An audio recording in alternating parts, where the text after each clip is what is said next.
Let's import your video to the media panel. And your video should be an object moving from one frame to the other, with less camera movement, so best you shoot with a tripod stands. Now import your footage to the timeline, and trim all the part you don't need off. So I don't need some portion at the start of the clip, so I will trim it off. Now go to text, and add a default text to the timeline, then extend your text to match your footage. Go to the text area and type anything you want, so I will just type text behind. Now resize your clip and place it at where you want. You can also edit it the way you want, like changing the color, font, and can even add stroke.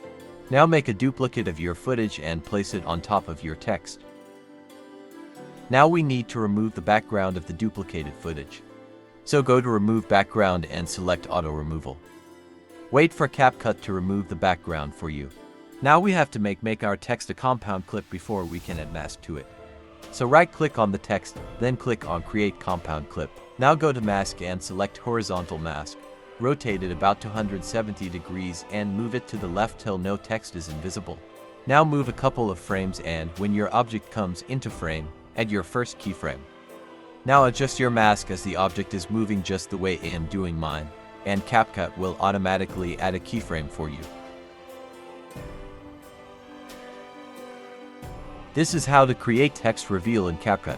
See you in the next video.